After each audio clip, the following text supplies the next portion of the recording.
철저하게 맞춰 주일 예배 하나님께 드리겠습니다.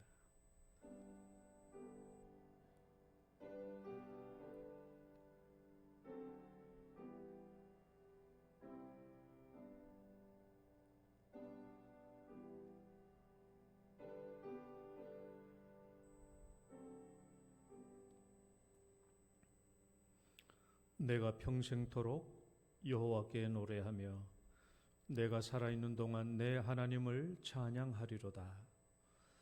나의 기도를 기쁘게 여기시기를 바라나니 나는 여호와로 말미암아 즐거워하리로다. 아멘.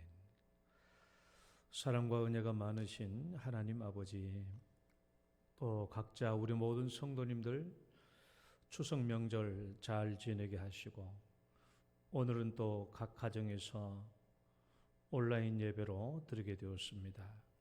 각 가정에서 드려지는 모든 예배 위에 우리 성삼위 하나님 충만하게 임재하시고 각 가정에서 드려지는 예배로 말미암아 큰 영광을 받아 주옵소서. 예수님 이름으로 기도드립니다. 아멘. 찬송가 5장입니다.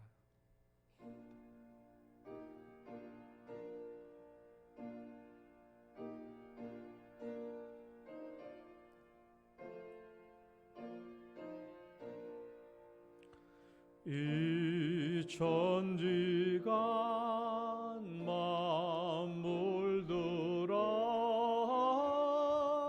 복 주시는 주 여호와 전능성부 성자 성령 찬송하고 찬송하세.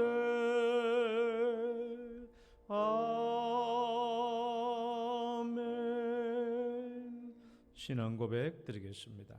전능하사 천지를 만드신 하나님 아버지를 내가 믿사오며 그 외아들 우리 주 예수 그리스도를 믿사오니 이는 성령으로 잉태하사 동정녀 마리아에게 나시고 본디오 빌라도에게 고난을 받으사 십자가에 못 박혀 죽으시고 장사한 지 사흘 만에 죽은 자 가운데서 다시 살아나시며 하늘에 오르사 전능하신 하나님 우편에 앉아 계시다가 저리로서 산 자와 죽은 자를 심판하러 오시리라.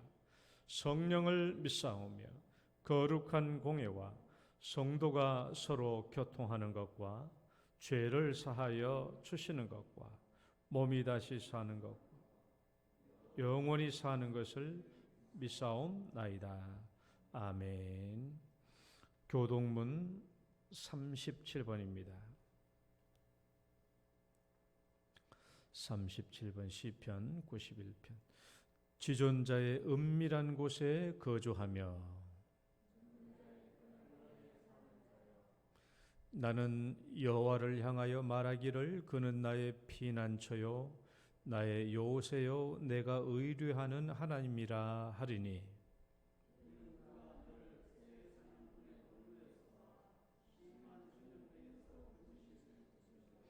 그가 너를 그의 것으로 덮으시리니 내가 그의 날개 아래에 피하리로다.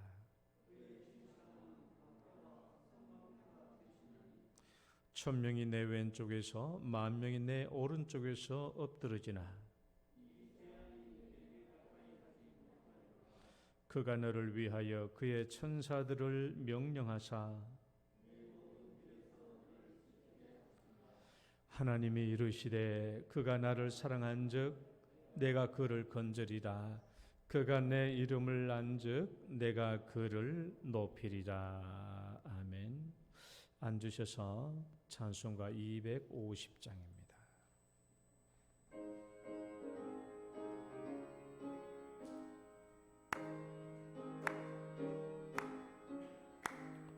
구주의 십자가 보혈로 죄 씻음 받기를 원하네.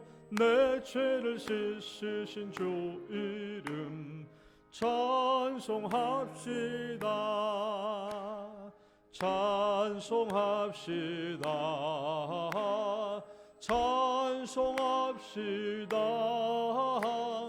내 죄를 씻으신 주 이름 찬송합시다. 죄악을 속하여 주신 주 내 속에 들어와 계시네.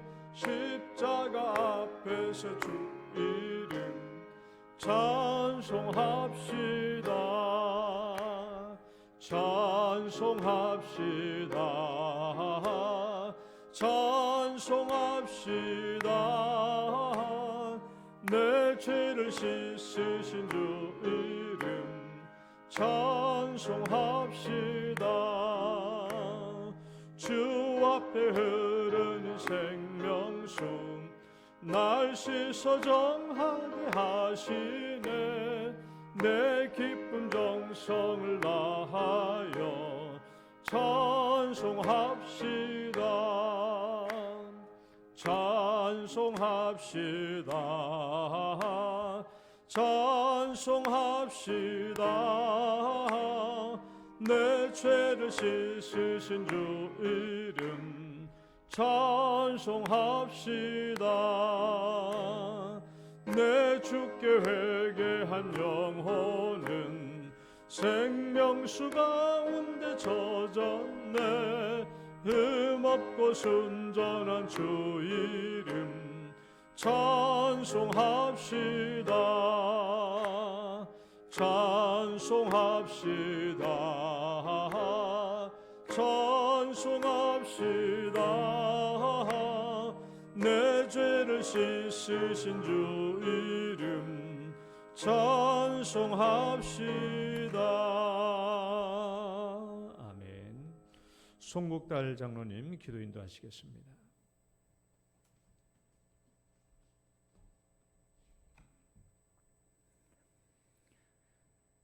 오늘도 살아계셔서 모든 만물을 다스리시고 또 모든 인생들을 다스리시는 아버지 앞에 우리를 불러주신 은혜를 참으로 감사합니다. 죽었던 죄들을 통생하신 예수 그리스도를 통하여 구원하여 주시고 우리를 또한 예배자로 세워주신 것을 참으로 감사합니다. 하나님, 이 시간도 우리의 마음과 정성을 다하여 드리는 신령한 예배가 될 수 있도록 주님께서 은총을 베풀어 주시옵소서. 하나님 아버지, 또 온 세계와 또 온 민족이 아버지 또한 코로나로 인해서 어려움을 당하고 있습니다. 아버지, 이 땅에 아버지 전쟁과 기근과 또 온 전염병을 통하여 세상을 심판하신다고 주님 말씀하셨는데, 아버지 하나님, 이제 저희들의 마음속에 더 겸손함과 온유함을 주시고 더욱 주의 나를 사모하고 주의 나를 더 사모하는 마음을 우리에게 허락하여 주시기를 간절히 원합니다. 우리의 마음의 죄악들을 버리게 하시고 오직 주님을 사랑하는 마음과 주님 앞에 겸손한 믿음으로 살아갈 수 있도록 주님 도와주시옵소서. 아버지, 또한 이러한 일들을 통해서 아버지 주님이 다시 오실 날이 가까움을 늘 깨닫게 하여 주시고 다시 오실 주님을 기다리며 우리의 믿음을 잘 닦아갈 수 있도록 주님 도와주시고 우리의 믿음이 날마다 새로워질 수 있도록 주님께서 은총을 베풀어 주시옵소서. 아버지 하나님, 이 땅의 교회들을 기억하여 주시옵소서. 이 땅의 교회들 모든 성도들이 하나님의 영광을 드러내지 못하고 세상 사람들에게 아버지의 조롱과 또한 세상 사람들에게 신뢰받지 못하는 그러한 삶을 살고 있사오니 주여 부족한 죄들을 용서하여 주시고 이제 다시금 우리에게 힘을 다하여 주셔서 세상 속에서 빛과 소금의 역할을 감당하며 살아갈 수 있도록 도와주시고 초대교회 성도들이 칭찬과 존경을 받은 성령으로 충만한 사람들이 되었던 것처럼 이 땅에 사는 모든 그리스도인들에게 성령으로 충만케 하여 주시고 빛과 소금으로 또한 칭찬과 존경받는 사람으로 신뢰받는 사람으로 살아갈 수 있도록 하나님 은혜를 베풀어 주시옵소서. 그래 우리를 통해서 세상 속에 하나님의 영광이 충만하게 드러날 수 있도록 복을 내려 주시옵소서. 아버지 하나님, 특별히 또한 이 민족을 다스려가는 모든 정치인들과 또한 아버지 하나님 모든 공직자들에게 은혜를 베풀어 주셔서 그들이 하나님을 두려워할 수 있도록 인도하여 주시옵소서. 모든 권세의 주인 되시는 아버지 앞에 그들이 머리를 숙일 수 있도록 도와주시고 그들이 정직과 성실함으로 공의와 정의로움으로 이 민족을 다스려갈 수 있도록 주여 도와주시고 그래서 이 땅에 진정한 주의 나라가 임할 수 있도록 또한 주님께서 복을 열어주시기를 주여 간절히 원합니다.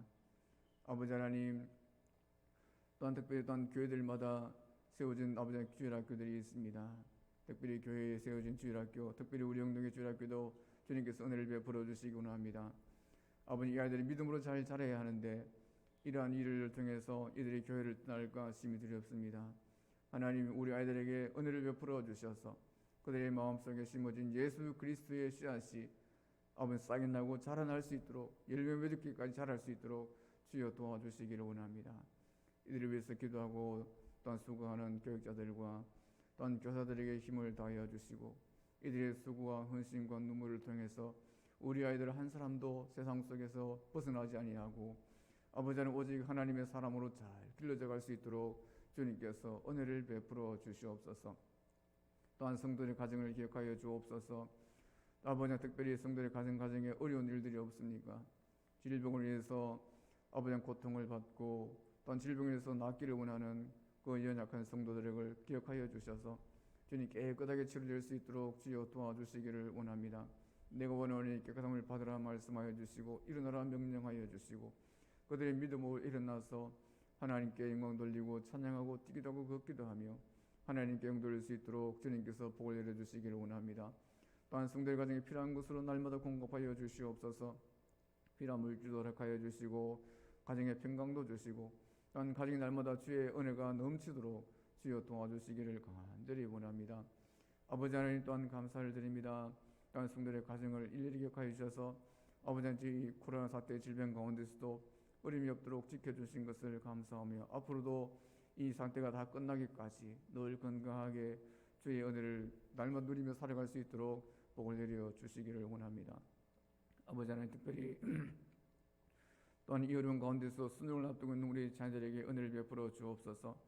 아버지 하나님, 잘 준비하여서 또한 좋은 결과를 얻기까지 하나님께 늘 기도하며 지혜롭게 모든 일들을 행할 수 있도록 주님께서 그들을 붙잡아 주시기를 원합니다.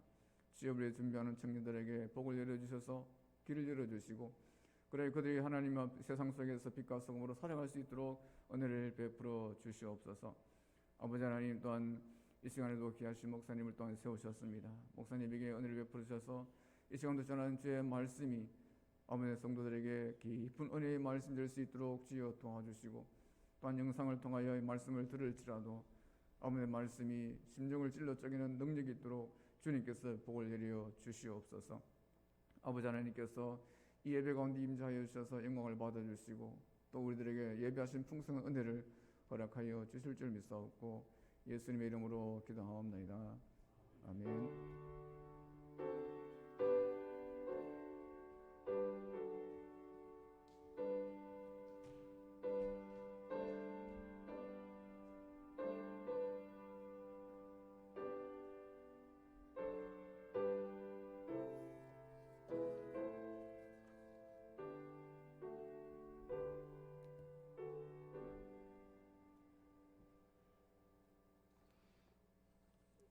찬양 드리겠습니다. 내가 그리스도와 함께.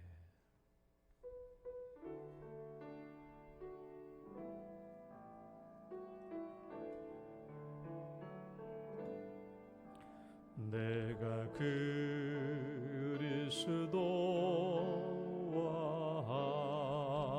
함께 십자가에 못 박혔나니 그런즉 이제 내가 산 것 아니요 오직 내 안에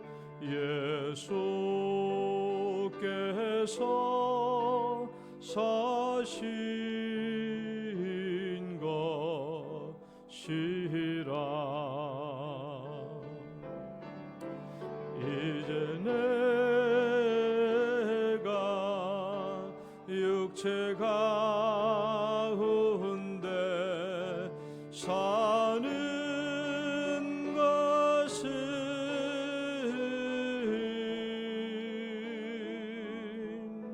나를 사랑하사 자기 몸 버리신 예수 위에 산 것이라. 한 번 더. 내가 그리스도와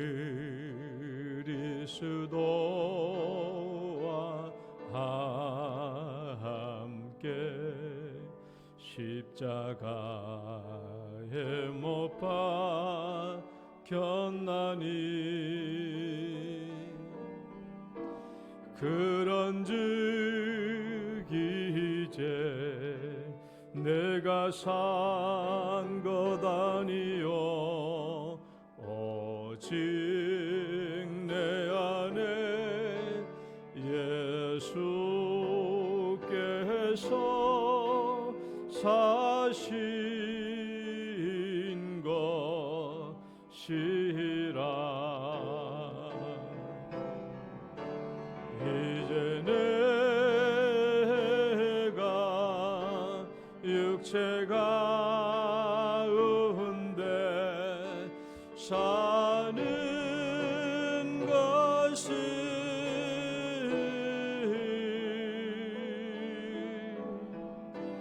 나를 사랑하사 자기 몸 버리신 예수 위에 산 것이라. 예수에 산 것이라. 예수 위에 산 것이라. 아멘. 오늘 주신 하나님 말씀 요한일서 3장 24절 말씀. 요한일서 3장 24절.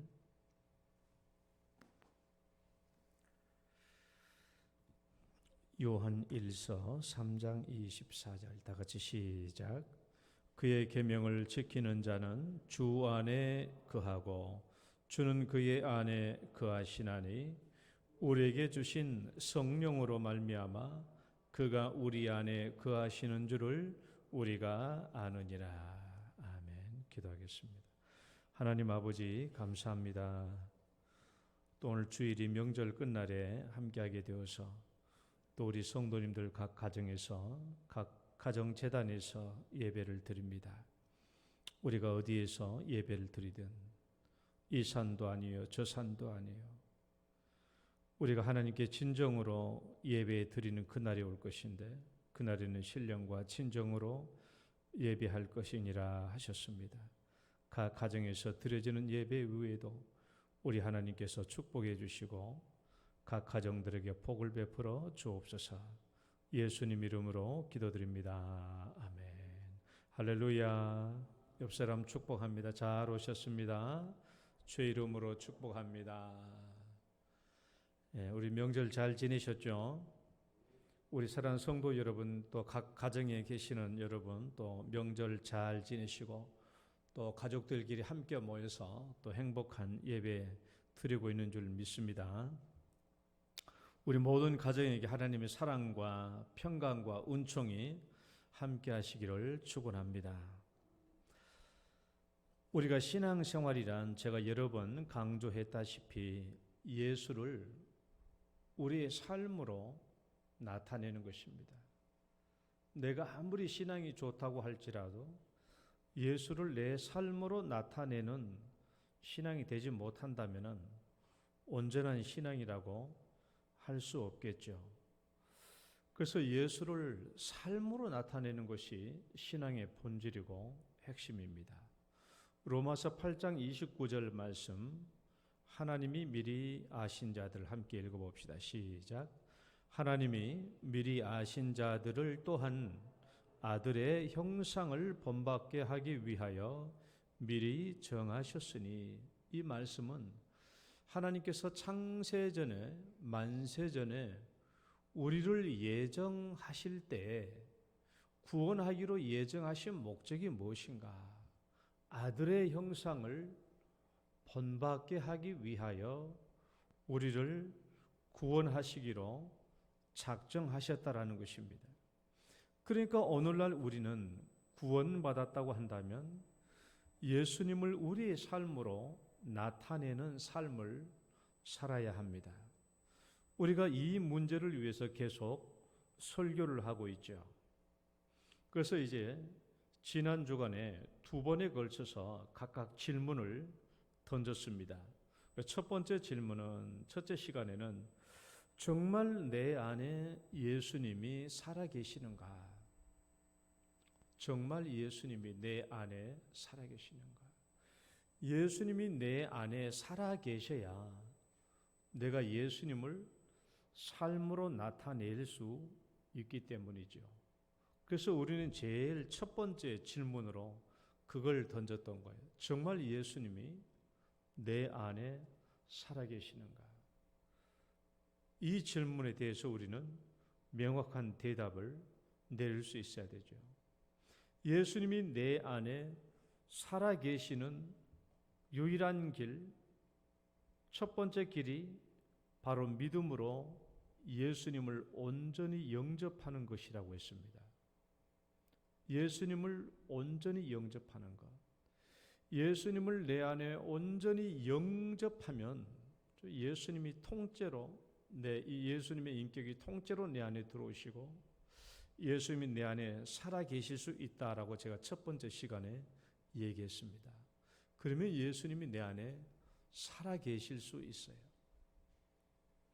두 번째 질문은 이거였죠. 그러면 내 안에 들어와 계시는 예수님은 실존인가 허존인가? 내 안에 들어와 내가 예수님을 온전히 영접했다고 합시다. 그러면 예수님이 내 안에 실제로 거하실 텐데 그럼 내 안에 거하시는 이 예수님은 실존이냐 허존이냐? 실제로 생명으로 활동적으로 계시느냐 아니면 상징적으로 추상적 의미로 들어와 계시느냐라는 거예요. 그러나 예수님은 우리 안에 실제적으로 사신다. 제가 헬라어 두 단어를 가지고 설명해서 자오 또 카테케오라는 이 두 단어를 가지고 우리 안에 실제적으로 살아계신다라고 제가 지난 주간에 말씀을 드렸죠. 그러면 우리는 필연적으로 이 질문에 부딪히게 되는 거예요. 그러면 내가 예수님을 온전히 영접했고 그 예수님이 내 안에 실존한다면, 실제로 존재한다면 그러면 여러분 그 예수님을 보고 있습니까? 그 예수님을 목격하고 있습니까? 그 예수님을 체험하고 있습니까? 내 안에 계시는 예수님이 상징적으로 거하는 것이 아니고 허존하는 것이 아니고 실제로 거하신다면 우리는 내 안에 거하시는 예수님을 목격할 수 있고 확인될 수 있고 체험될 수 있어야 하거든요. 바로 여기서 큰 의문에 부딪히지 않습니까? 내가 실제로 예수님을 영접했는데 왜 내 안에서 예수님이 확인되지 않고 목격되지 않고 체험되지 않는가? 예수님이 내 안에 목격되고 체험되어야 내가 예수를 내 삶에 나타내는 삶을 살 수 있는데 그게 내가 예수님을 실제로 영접했다고 하지만은 우리가 내 안에서 예수님을 보지 못하고 목격하지 못하고 체험하지 못하고 확인하지 못하니까 우리가 어때요? 예수를 내 삶으로 나타내는 일에 실패하는 거예요. 내 안에 거하시는 예수님을 보지 못하고 목격하지 못하니까 예수님이 살아있지 못하니까 이 예수를 삶으로 나타내고자 하는 열망이 없고 목표가 없는 거예요. 그러니까 나는 예수와 무관하게 살게 되는 것이죠. 내가 예수님을 영접했음에도 불구하고 내 안에 예수님이 목격되지 않고 확인되지 않고 체험되지 않으니까 무슨 문제가 발생하느냐? 두 가지 문제가 발생해요. 첫 번째는 당신 안에 정말 예수님이 있습니까? 라고 물었을 때 확신 있게 대답하지 못한다라는 거예요. 정말 당신 안에 예수님이 살아 있습니까? 라고 물었을 때 확신 있게 대답을 못해요. 확신 있게. 당신 안에 예수님이 있음을 믿습니까? 대충 물으면 아멘, 아멘 하지만은 정색을 하고 다시 따져 물어서 진짜 당신 안에 예수님이 살아계심을 당신 목격하고 체험하고 있습니까? 라고 물어보면은 이 대답을 못하는 거예요. 우리는 지금까지 그 대답을 확실하게 대답을 요구하는 그런 질문으로 받아들인 것이 아니라 대충 목사님 한번 질문을 던지고 지나가는 질문으로 우리가 받아들인 것이고 그렇게 인식해 왔지. 목사님은 당신 안에 정말 예수님을 살아계심을 당신은 목격하고 체험하고 확인하고 있습니까? 라는 정실하고 정답을 요구하는 그런 질문이 아니지 않습니까? 라는 식으로 우리가 이제까지 그 질문을 받아왔던 거예요. 그런 식으로 질문을 받아와서 그러니까 대충 물으면 당신 안에 예수님 살아있습니까? 대충 물으면 아멘 아멘 하지만은 정색을 하고 정말 당신 안에 예수님이 살아있습니까? 당신 안에 살아계신 예수님을 목격하고 있고 체험하고 있습니까? 라고 물어보면 대답을 못해요. 왜? 지금까지 목사님이 이런 대답을 물어도 완전히 내가 말한 대로 정답을 요구하는 것이 아니라 그냥 지나가는 식으로 질문하는 그런 대답으로 받아왔기 때문에 그냥 아멘 아멘 하고 넘어갔던 것이에요. 그러나 내가 내 안에 예수님을 진짜 영접했다고 할지라도 내 안에 예수님이 목격되지 않고 체험되지 않고 인식되지 않으니까 당신 안에 정말 예수님이 있습니까? 라고 물어보면 사람들이 어때요? 분명하게 대답을 못하는 거예요. 믿음으로 말미암아 그리스도께서 너희 마음에 계신다라고 하였고 오직 내 안에 그리스도께서 사신 것이다 라고 말씀했다면 살아계셔야 되는데 그게 우리 안에 목격되지 않기 때문에 우리는 이 질문에 확실하게 대답하지 못하는 이런 문제가 발생하는 거예요. 둘째는 무슨 문제가 발생하는가? 보이지 않으니 없구나. 따라 봅시다. 보이지 않으니 없구나. 네. 보이지 않으니까 없는 거구나라고 생각하는 불신자들처럼 생각하는 생각이 우리 안에 똑같이 들어와 있는 거예요. 여러분, 불신자들의 삶이 뭐예요? 불신자들의 삶이 뭡니까?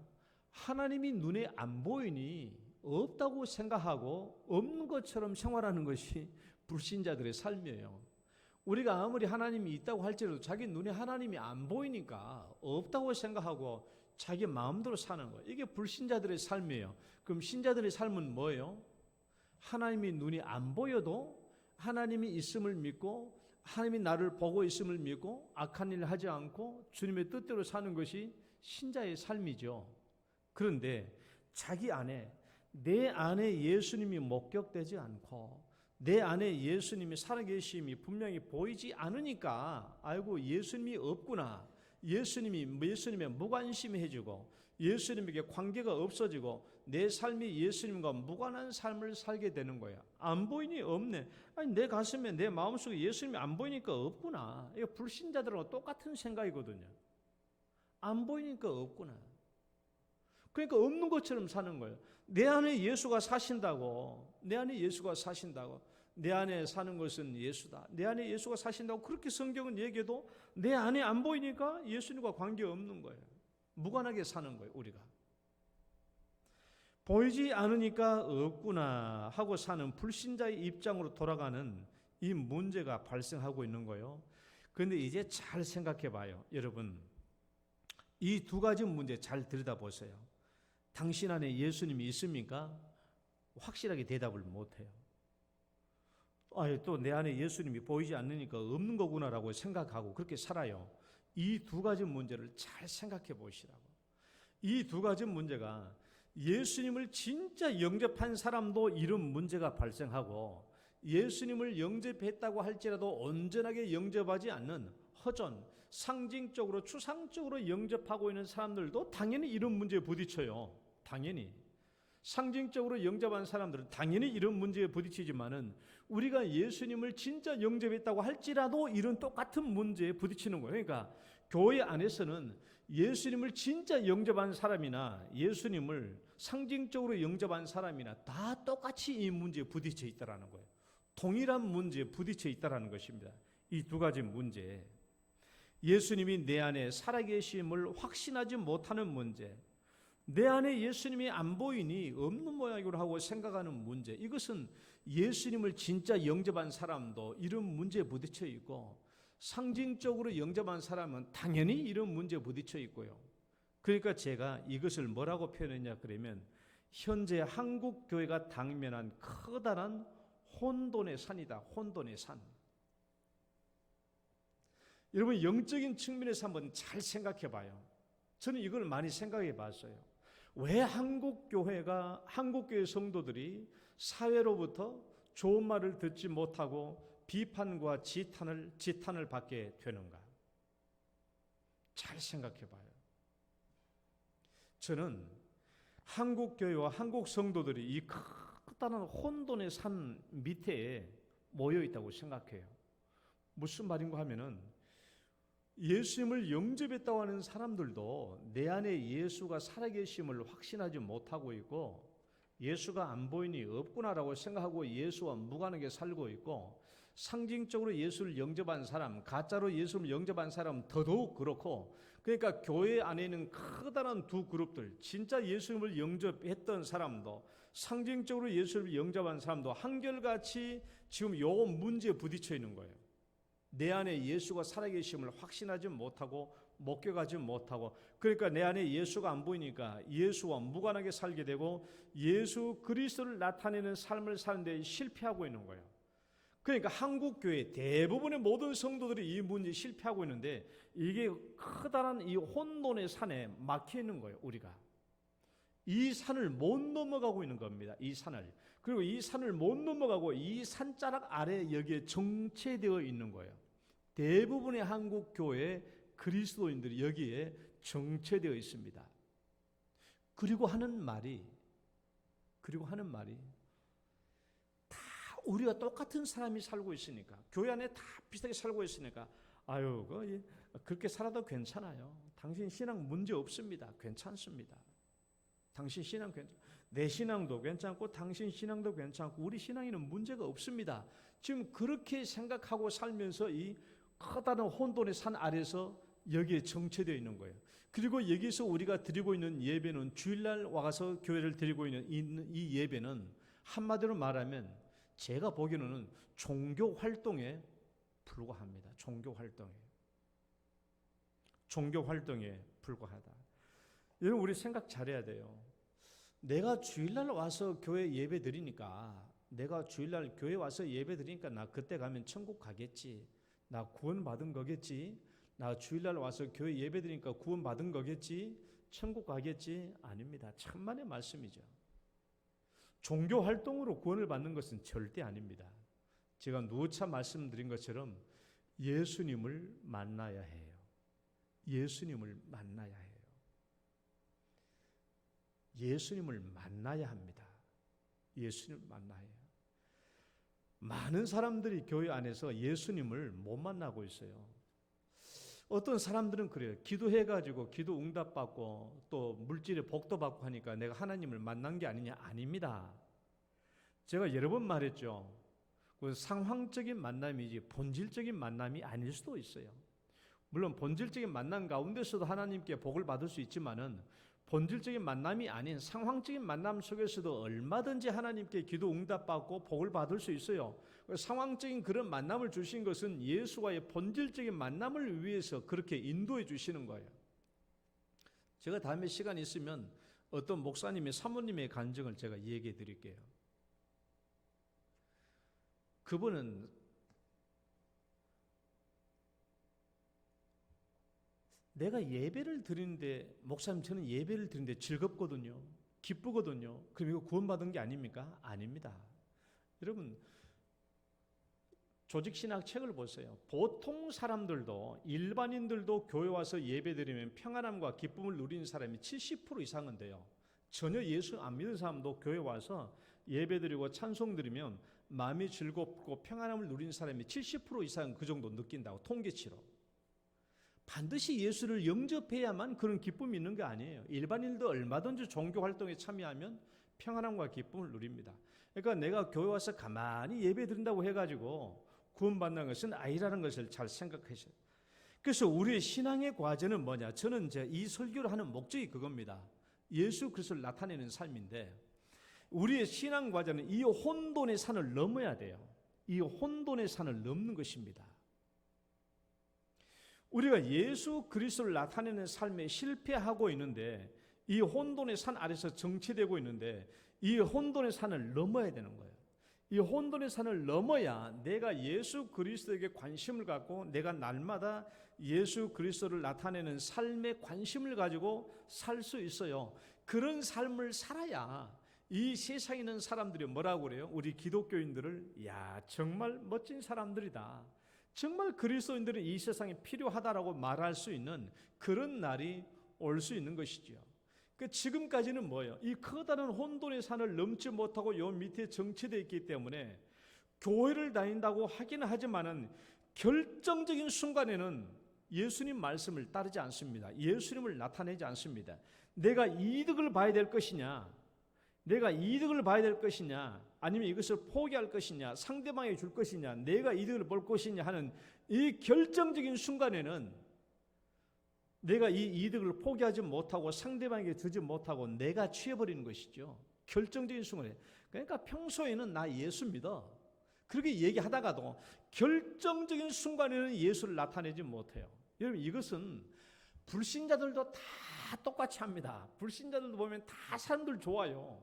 다 좋죠. 그러나 결정적인 순간에 본색이 드러나잖아요. 우리가 예수 믿는다고 할지라도 결정적인 순간에 내 본색이 드러나요. 내 뜻대로 내 욕망대로 해버리거든요. 그러면 예수님이 안 나타나죠. 이거 예수 믿는 사람이라는 게 아닌 거예요. 이 커다란 산을 넘지 못하고 요 밑에 정체되고 있는 것이죠. 우리의 신앙의 과제, 신앙의 목적이 뭐냐 그러면 이 커다란 혼돈의 산을 넘어야 돼요. 그래서 우리가 예수 그리스도를 내 삶에 나타내는 삶을 살아야 되는 것이죠.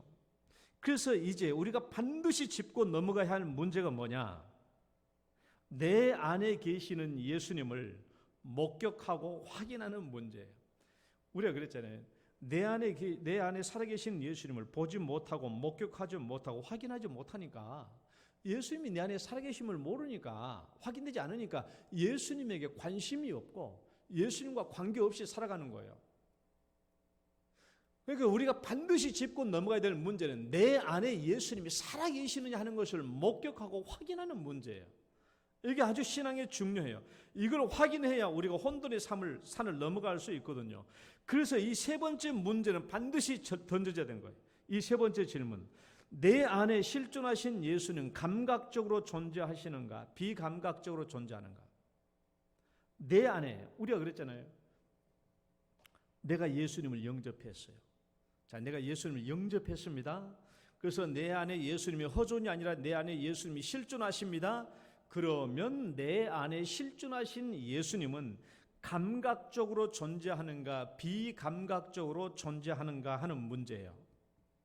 내가 예수님을 영접했다면 그 예수님은 상징적으로 내 안에 거하시는 것이 아니고 실제로 내 안에 예수님이 거하신다면 이 예수님은 내가 오감으로 인지되도록 감각적으로 존재해야 되느냐, 아니면 오감으로 인식될 필요가 없이 비감각적으로 존재해야 하는가 하는 질문이에요. 이 질문이 굉장히 중요합니다. 여러분, 이 질문이 굉장히 중요해요. 내 안에, 그러면 실존하시는 내 안에 거하시는 예수님이 내 오감으로 감각적으로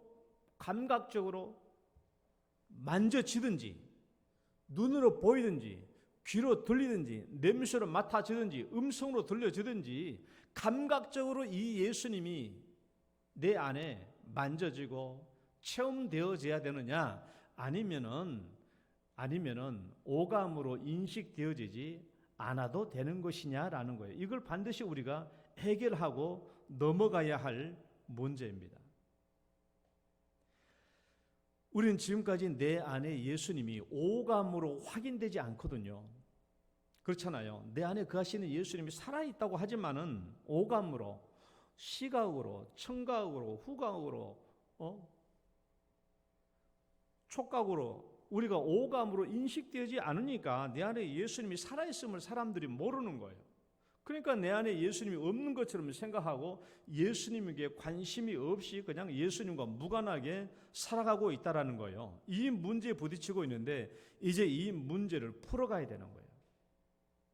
그래서 어떤 의미에서 오늘부터 이 설교에 본론이 들어갑니다. 그 예수님을 나타낸 삶에 대한 이 큰 주제에 대한 본론이 오늘부터 들어가는 거예요.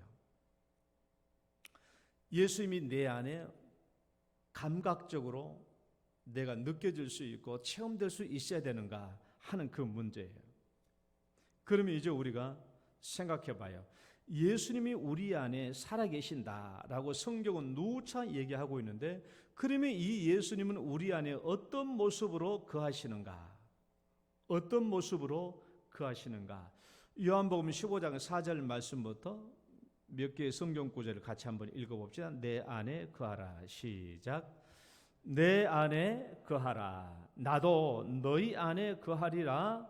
가지가 포도나무에 붙어있지 아니하면 스스로 열매를 맺을 수 없음 같이 너희도 내 안에 있지 아니하면 그러하리라. 또 믿음으로 말미암아 그리스도께서 너희 마음에 계시게 하시옵고, 또 오직 내 안에 그리스도께서 사신 것이라. 그 성경은 누차 빌립보서 1장 21절도 마찬가지고 내 안에 예수님이 사신다고 했다면 도대체 이 예수님은 내 안에 어떻게 사신다라는 것을 의미하는가? 우리는 이미 앞에서 상징적으로 거하는 것이 아니다라고 얘기를 했어요. 실제적으로 생명적으로 활동적으로 거하신다고 대답을 내렸습니다. 그렇다면 예수님이 내 안에 살아계신다면 예수님은 어떤 방식으로 존재하시는가? 우리가 인식되고 체험될 수 있도록 감각적으로 존재하시는가? 아니면 체험되지 못하고 보지 못하고 만져지지 못하는 비감각적으로 존재해야 하는가? 우리는 여기서 일단 성경을 통해서 전제되는 것 두 가지가 있어요. 전제되는 것 두 가지. 첫째 읽어봐요. 예수님은 시작.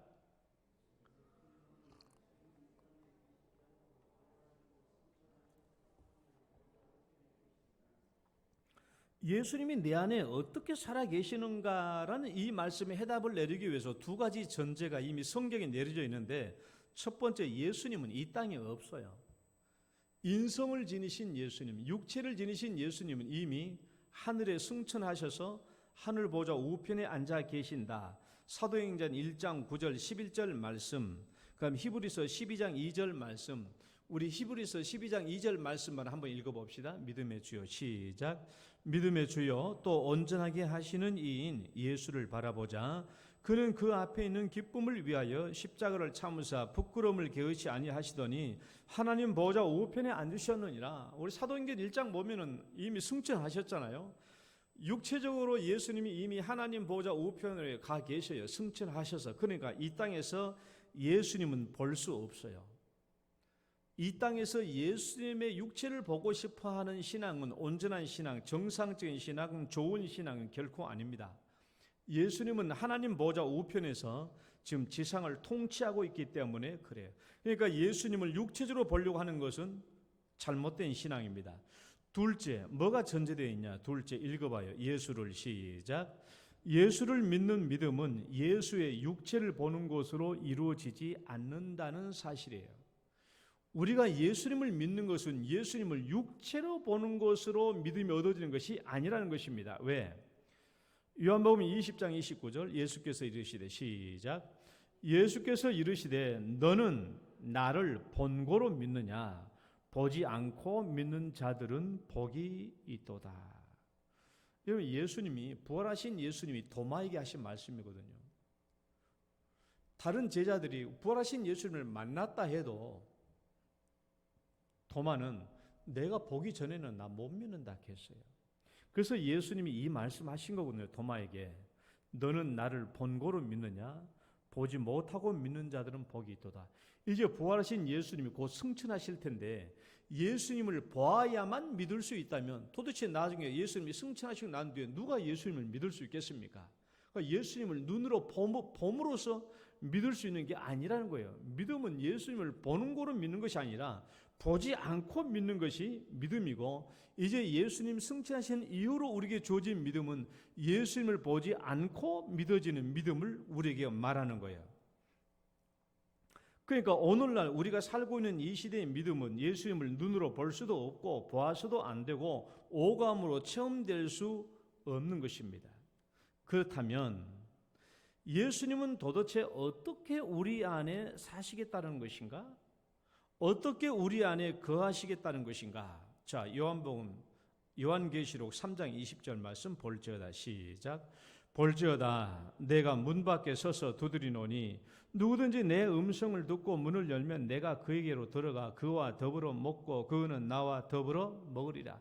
분명히 예수님이 우리 안에 들어와서 실제로 사신다는 표현인데, 그렇다면 예수님이 그 육체로 우리 안에 들어오신다는 개념은 아니에요. 예수님 육체는 하늘 보좌에 계시니까 예수님의 육체는 우리 안에 들어온다는 것이 아닙니다. 그렇다면 예수님이 어떻게 내 안에 들어와서 사실 수 있을까? 예수님이 내 안에 들어와 사신다고 그랬으니까 그렇다면 어떻게 예수님이 내 안에 들어와 사신다는 것인가? 성경 말씀은 분명히 이렇게 얘기하고 있어요. 이 두 구절 같이 읽어봅시다. 요한에서 3장 24절, 4장 13절. 시작. 그의 계명을 지키는 자는 주 안에 거하고 주는 그의 안에 거하나니 우리에게 주신 성령으로 말미암아 그가 우리 안에 거하시는 줄 우리가 아느니라. 또 4장 13절 시작. 그의 성령을 우리에게 주심으로 우리가 그 안에 거하고 그가 우리 안에 거하시는 줄 아느니라. 그러니까 오늘 이 말씀은 사도 요한이 한 말씀이거든요. 사도 요한이 예수님과 함께 육체적으로 함께 거했고 승천하신 뒤에도 이 사도 요한이 가장 오랫동안 살면서 우리에게 전해주신 이 말씀은 예수님이 우리 안에 사신다라는 말은 예수님의 그 성령을 우리에게 주심으로 말미암아 그 성령으로 말미암아 예수님이 우리 안에 사신다라는 거예요. 예수님이 직접 내 안에 들어온다는 것이 아니라 이 성령 곧 예수님의 영을 우리에게 주심으로 성령이 우리 안에 들어와 계시는 그것으로 예수님이 내 안에 사신다라는 것입니다. 성령이 곧 예수의 영이잖아요. 로마서 8장 9절 말씀 읽어볼까요? 누구든지 시작. 누구든지 그리스도의 영이 없으면 그리스도의 사람이 아니니라. 여러분, 누구든지 우리 안에 예수의 영, 그리스도의 영이 없으면 그리스도인이 아니라는 거예요. 성령이 우리 안에 거하시고 곧 예수의 영이 우리 안에 거하셔야 그리스도인이라는 말입니다. 그러니까 예수님이 내 안에 사신다라는 것은 성령이 내 안에 거하신다는 것을 말하고 성령이 내 안에 거하시는 것이 예수님이 내 안에 거하신다는 것을 의미해요. 그러면 여러분, 성령은 언제 우리에게 주어집니까? 성령은 언제 우리에게 주어져요? 예수님의 영이니까 당연히 예수님을 영접하면 성령이 내 안에 들어오시겠죠. 자, 사도행전 2장 38절 말씀 읽어봐요. 베드로가 시작. 베드로가 이르되 너희가 회개하여 각각 예수 그리스도의 이름으로 세례를 받고 죄 사함을 받으라. 그리하면 성령의 선물을 받으리니. 성령의 선물을 받으리니. 또 다른 번역은 성령을 선물로 받으리니. 여러분, 당연하죠. 우리가 회개하고 예수님을 진짜 온전히 영접하면 당연히 예수의 영이 우리에게 들어와야 합니다. 당연히 들어와야 되겠죠. 그 성령이 우리 안에 거하심으로 예수님이 우리 안에 거하실 수 있는 것입니다. 그러면 이제 예수님이 내 안에 거하신다라는 말은 성령이 내 안에 거하신다라는 말씀과 동일하기 때문에 이제 우리는 그럼 이걸 살펴야 되겠죠. 성령님은 우리 안에 어떻게 거하시죠? 성령님은 이제 우리 안에 어떻게 거하시는가? 어떻게 거하시는가? 지난주에 제가 이제 예수님이 우리 안에 어떻게 살아 계시는가라는 말을 자오, 헬라어로 자오, 카토이케오라는 말로 제가 설명을 했습니다. 오늘은 성령이 어떻게 거하시는가 하는 말씀을 가지고 살펴보려고 합니다. 디모데후서 1장 14절 읽어봐요. 1장 14절. 우리 안에 시작. 우리 안에 거하시는 성령으로 말미암아 내게 부탁한 아름다운 것을 지키라. 우리 안에 거하시는 성령. 성령은 우리 안에 거하시는데 여기서 거하시다라는 말이, 거한다라는 말이 헬라어로는 에노이케오라는 말이에요. 에노이케오. 이 말은 엔이라는 어디 안에라는 엔이라는 전치사와 오이케오 거주하다 살다라는 단어가 합쳐져서 거하기는 거하는데 훨씬 더 안쪽에 확실하게 거한다라는 의미로 사용되는 거예요. 그러니까 오이케오라는 말에 대해서 좀 더 강조된 단어가 에노이케오입니다. 그러니까 디모데후서 1장 14절 말씀 다시 봐봐요. 다시 보여줘봐요. 1장 14절. 성령이 우리 안에 거하시다라고 했는데 봐봐요. 우리 안에라는 안에도 이미 N이라는 전치사가 이미 포함되어 있지만 그 뒤에 거하시는 이 거하다라는 단어에도 N이라는 전치사가 또 포함되어 있어요. 성령이 우리 안에 거하신다는 것을 이중적으로 반복해서 지금 강조하고 있는 것입니다.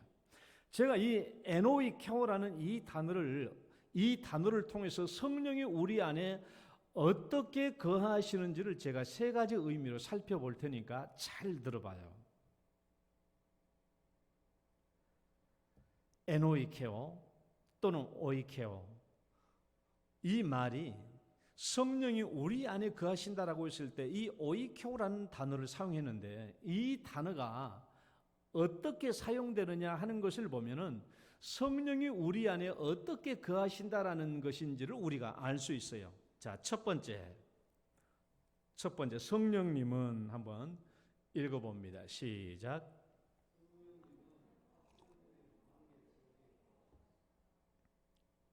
성령님은 어떤 관계에서 우리 안에 거하시느냐? 확정된 관계 속에서 거하신다. 확정된 관계 속에서. 자, 오이케오라는 이 헬라어 단어는 확정된 관계 속에서 거하는 것을 의미해요. 자, 이럴 수 있어요. 내가 길을 지나가는데 어떤 사람이 아이고 우리 집에 들어와서 쉬었다 가세요 라고 해서 내가 이 집에 들어와도 내가 거하기는 거하는 거예요. 그러나 내가 지나가는 손님으로 있다가 이 집에 들어갔을 때 이때 오이케오라는 말을 쓰는 게 아닙니다. 그러니까 오이케오라는 말은 이래요. 내가 어떤 집에 손님으로 손님으로 잠시 초청되어 모르는 사람 집에 가기는 갔다고 할지라도 이 사람 집에서 모르는 사람 집에 있으면 마음이 평안하지 않잖아요. 그러니까 그냥 금방 있다 나오게 되죠. 금방 나오게 돼요. 오이케오라는 말은 이런 손님이 어떤 집에 기거할 때 거하는 개념을 쓰는 것이 아니라 확정된 관계 속에서, 그러니까 이 확정된 관계 속에서 거하는 것을 오이케오라고 그래요. 그러니까 무슨 말인가 하면은 성령이 내 안에 거하신다라는 말은 내가 확정된 관계 속에서만 성령이 내 안에 들어오세요. 어떤 확정된 관계? 내가 예수님과의 확정된 관계 속에서만 성령이 내 안에 들어온다는 거예요. 성령이 아무 때나 누구에게나 이 안에 들어온 것이 아니라 예수 그리스도와의 확정된 관계 속에서 우리 안에 들어오시는 거예요. 아무나 들어오는 게 아니에요. 어정쩡하게 믿어서 예수님이 성령이 내 안에 들어오는 게 아니에요. 의심 반 믿음 반으로 믿는데 성령이 내 안에 들어오는 게 절대 아닙니다. 여러분 어정쩡하게 믿는 사람도 내 안에 예수님이 살아계십니까? 모릅니다. 이렇게 어정쩡히 믿는 사람에게 성령이 들어올 리는 만무하죠. 성령은 언제 들어온다고요? 확정된 관계 속에서 들어오는 거예요. 그러니까 내가 예수님과 확정된 관계 속에서 성령이 내 안에 들어오시는 것이죠. 그러니까 여러분, 성령을 받지 못하면 우리가 예수님을 온전히 영접한 사람이 성령을 받게 되는데, 성령을 왜 받아요? 성령을 받는다는 증거가 뭡니까? 성령이 우리 안에 들어오신 것은 내가 참된 믿음을 가졌다라는 것을 인쳐주시고 내 구원을 보증해 주시는 분이 성령님이잖아요. 그러니까 성령을 받지 못하면 구원받을 수 없고, 성령을 받지 못하면 내가 하나님의 자녀라고 말할 수도 없는 거예요. 천국 갈 수도 없죠. 그러니까 여러분, 우리가 당신 성령 받았습니까? 라고 물어보면 어때요? 당신 예수 믿습니까? 그러면 아멘 합니다. 당신 성령 받았습니까? 물어보면 좀 대답이 점점 작아지죠. 이러면 성령을 받아야 돼요. 성령을 받아야 내가 구원받고 천국 가는 것이죠. 예수님을 온전히 영접하면 그 성령이 내 안에 당연히 들어오십니다. 왜?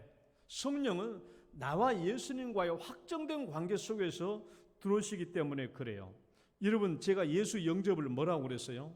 성경 몇 구절 고개 끄덕거리고 동의한다고 해서 예수 믿는 게 아니에요. 예수 영접한 게 아니에요. 예수님은 통째로 인격 전체로 예수님을 받아들인 것을 의미해요. 그 예수님이 내 안에 들어오시면 내 마음의 중심 보좌에 계시고 그 안에서 영원히 내가 예수님과 연합되는 것을 얘기해요. 그리고 그 예수님이 내 안에 들어오시면 나의 주인이 되시고 나는 종이 되고 내 뜻과 내 생각을 버리고 예수님의 뜻과 예수님의 생각과 교훈을 실행에 옮김으로써 예수님의 삶을 나타내요. 이렇게 돼야 예수님을 영접하는 것이고, 그런 사람에게 성령이 들어오셨다, 성령을 받았다라고 말할 수 있는 것이죠. 어정쩡한 믿음 갖고 있는 사람에게 성령이 들어온 게 아니에요. 성령 받은 게 아닙니다. 두 번째, 성령이 내 안에 어떻게 거하시느냐. 두 번째 읽어봐요. 성령님은 시작. 성령님은 잠정적이 아닌 영원히 거하신다.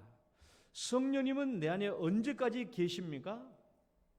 오이케오라는 이 헬라어 단어는 일시적으로 거하거나 임시적으로 거하거나 잠정적으로 거하실 때, 거할 때 사용되는 단어가 아니에요.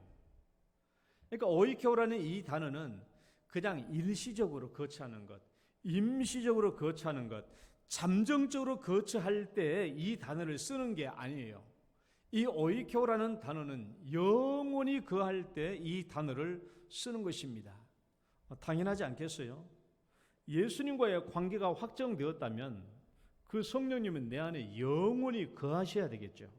내가 천국에 갈 때까지 말입니다. 요한복음 14장 17절 읽어봅시다. 그는 진리의 영이라. 시작. 그는 진리의 영이라. 세상은 능히 그를 받지 못하나니 이는 그를 보지도 못하고 알지도 못함이라. 그러나 너희는 그를 아나니 그는 너희와 함께 거하시며 또 너희 속에 계시겠습니다. 이 성령은 너희와 함께 거하시며 또 너희 속에 계시겠습니다라고 했어요. 이 성령이 우리 안에 거하신다라고 했을 때 또 사용되는 헬라어 단어가 메노입니다. 메노라는 이 단어는 이제 아까 에노이케오보다 더 강조된 단어로 계속 있는 거예요. 머무르는 거예요. 내 안에서 영원히 거하시는 거예요. 영원히. 그 떠난다는 말의 반대말입니다. 우리 안에 한번 들어오신 이 성령님은 영원히 정착하여 거하신다. 그 마지막 세 번째, 성령님이 내 안에 거하시는 방식은 어떤 것인가 읽어봅시다. 성령님은 시작. 성령님은 객이 아니라 주인으로 거하세요. 이 오이케오라는 이 헬라어 단어는 손님으로 들어와 거하실 때 쓰는 단어가 아니에요. 주인이 자기 집에 들어와 거처할 때 쓰는 단어가 이 오이케오라는 단어입니다. 그러니까 손님이 지나가는 손님이나 지나가는 객이 잠시 들어와 거하는 것을 쓸 때 사용되는 단어가 아니에요. 성령이 너 안에 거하신다라는 이 말을 썼을 때 성령은 내 안에 손님으로 계시는 것이 아니라 주인으로 거하시는 거예요. 주인으로.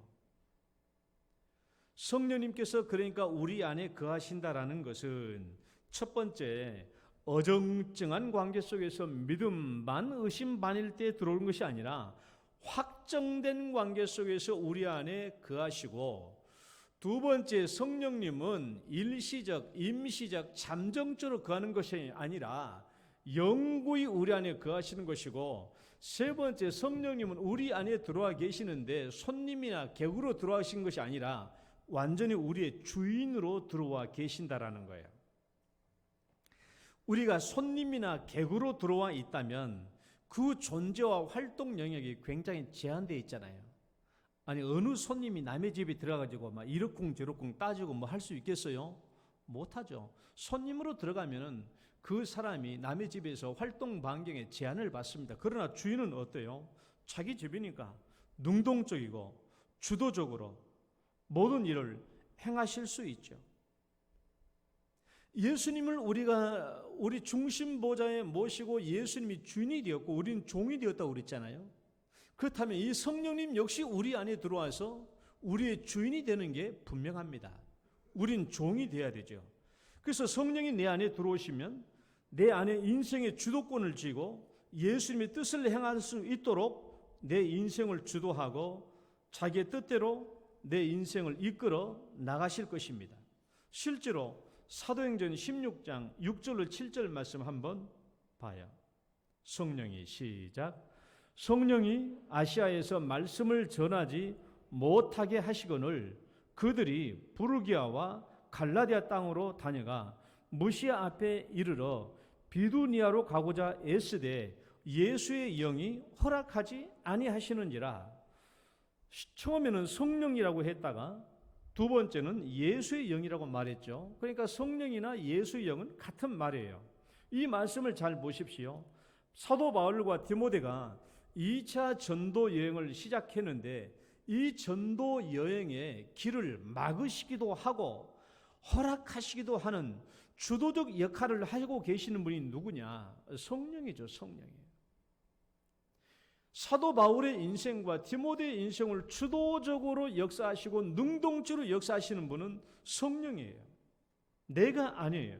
심지어 오늘 이 성령은 굉장히 주도적이고 계획적이잖아요.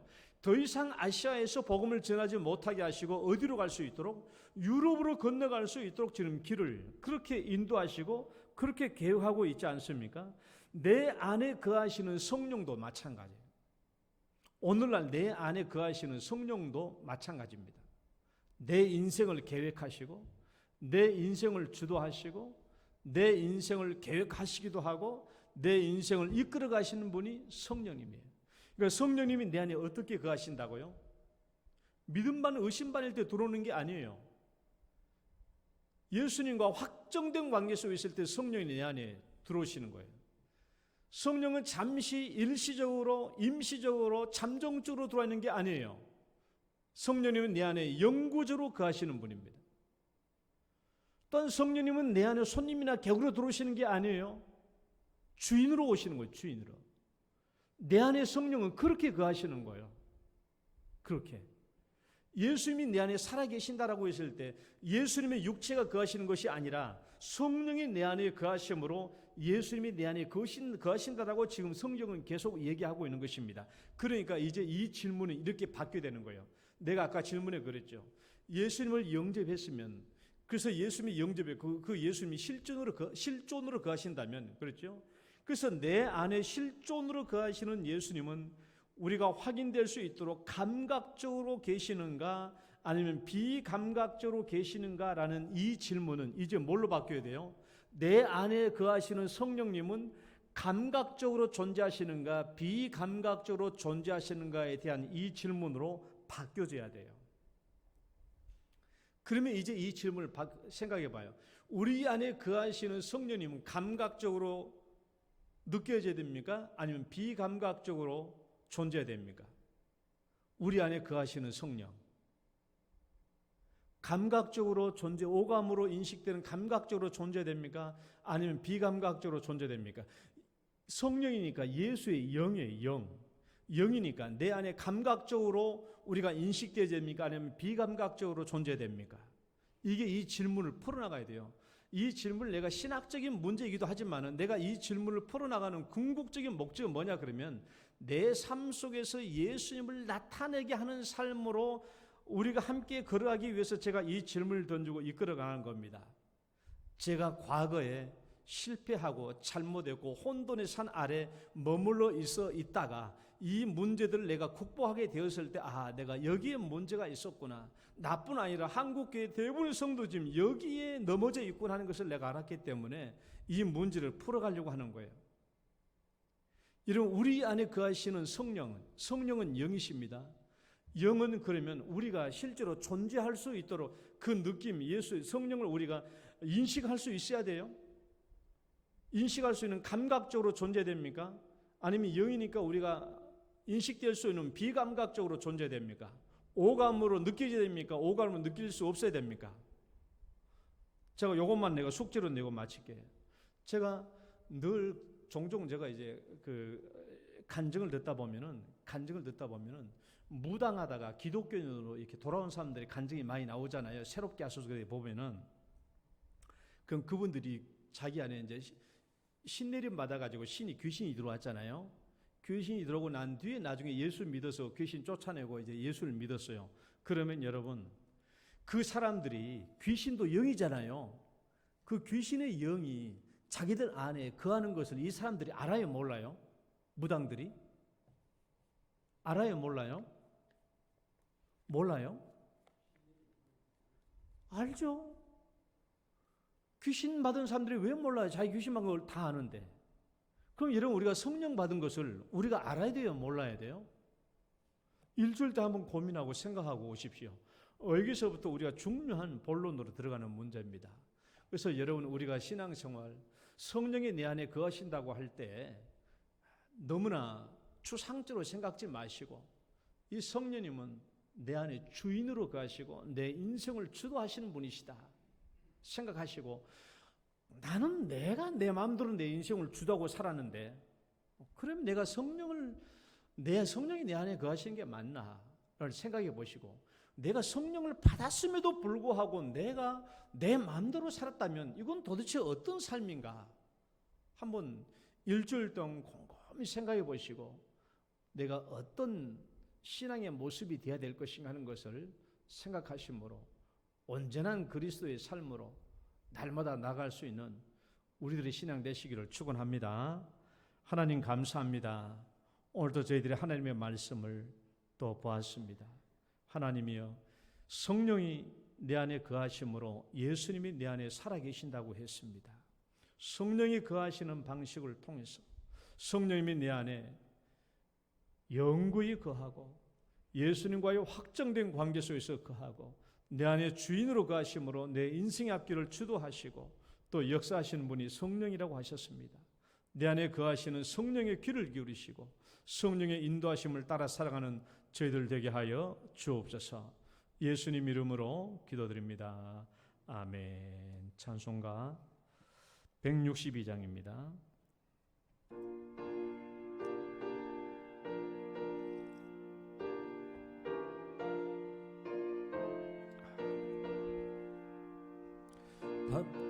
달아신 구세주 나 항상 섬기네. 온 세상 조롱해도 주 정령 사셨네. 그 은혜로운 손길 부드러운 음성 주 예수 나와 함께 늘 계시네. 예수 늘 살아계셔서 주 동행하여 주시며 늘 말씀하시네.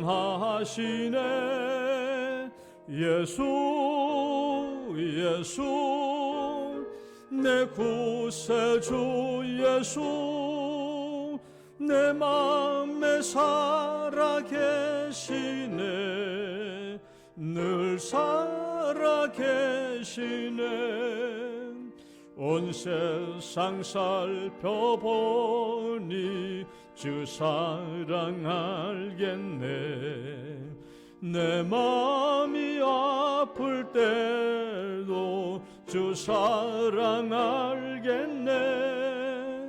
이 세상 풍파이길 힘주시는 주님, 주 다시 영광 중에 곧 오시리.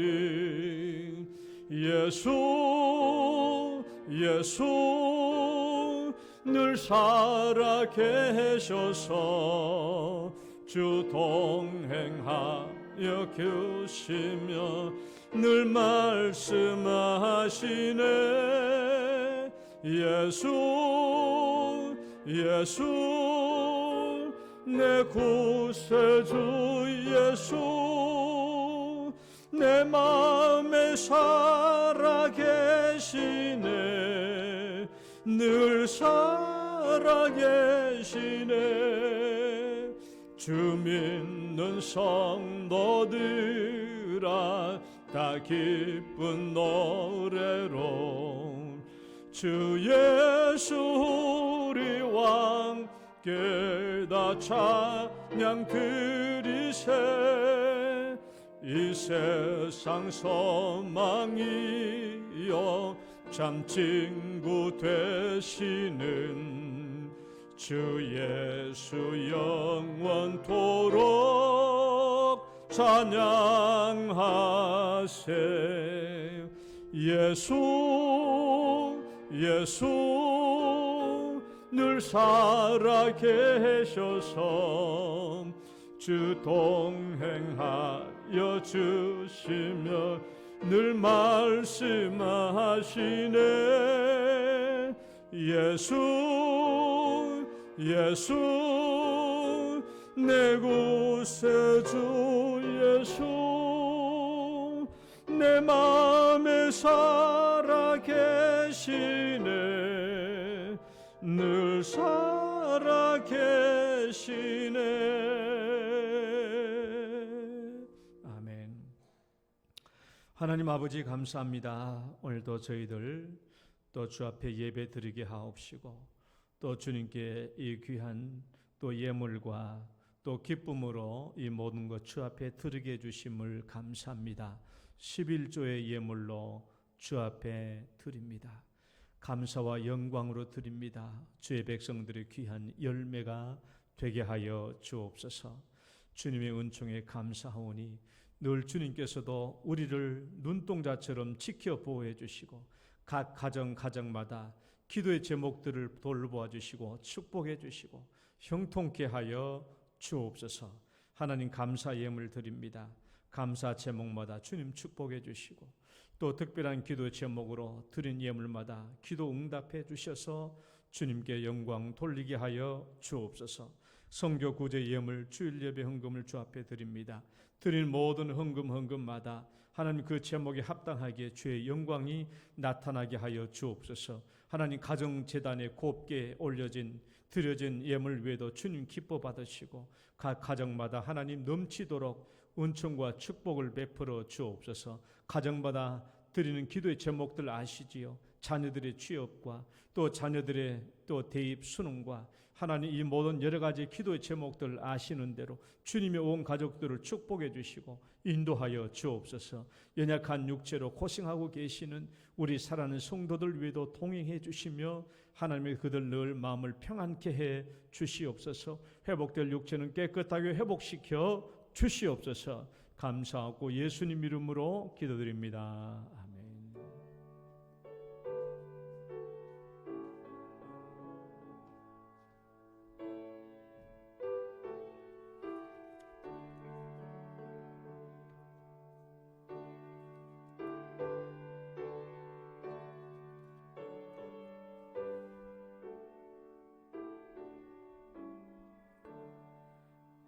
교회 소식 잠깐 전하겠습니다. 학습 세례식이 있습니다. 10월 25일은 학습 및 세례식이 있습니다.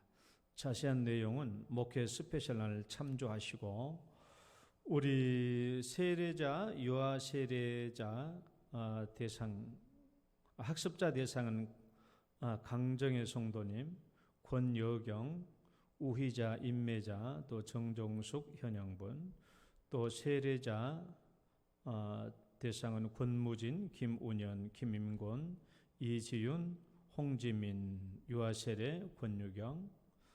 그리고 학습교육 및 세례교육은 10월 11일 그리고 10월 18일 주일마다 오전 10시에 2주간에 걸쳐서 있습니다. 다음 주부터 교육이 시작됩니다. 그래서 다음 주 학습 세례 대상자들은 다음 주 11일부터 오전 10시까지 교회 오셔서 2층에 오시면 당회실과 대청부실에서 있습니다. 예배 꼭 참석해 주시고, 문답당회는 10월 24일 날 있겠고, 세례식은 10월 25일 날 11시 예배 때 있겠습니다. 참조해 주시기 바랍니다. 코로나 예방과 그리고 QR코드, 교회 오실 때는 꼭 QR코드로 출석을 체크해 주시기 바랍니다. 이것은 우리가 예배 드릴 때 의무적으로 해야 될 조항이니까 해 주시길 바라고요. 고3을 위해서 많이 기도해 주시기 바랍니다. 12월 3일 날 시험이 있습니다. 그 다음에 우리 당신은 소중한 사람 축복송 찬양 들으시고 축도로 예배 마치겠습니다.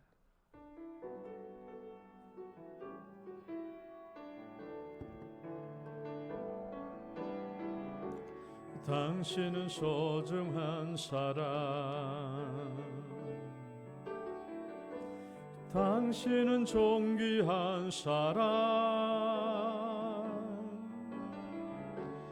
이 세상에 하나뿐인 당신은 내겐 너무나도 소중한 사람. 그런 당신을 사랑해요. 그런 당신을 축복해요. 사랑받기에 합당한 당신을 주의 이름으로 사랑함. 주의 이름으로 축복합니다. 주의 이름으로 축복합니다.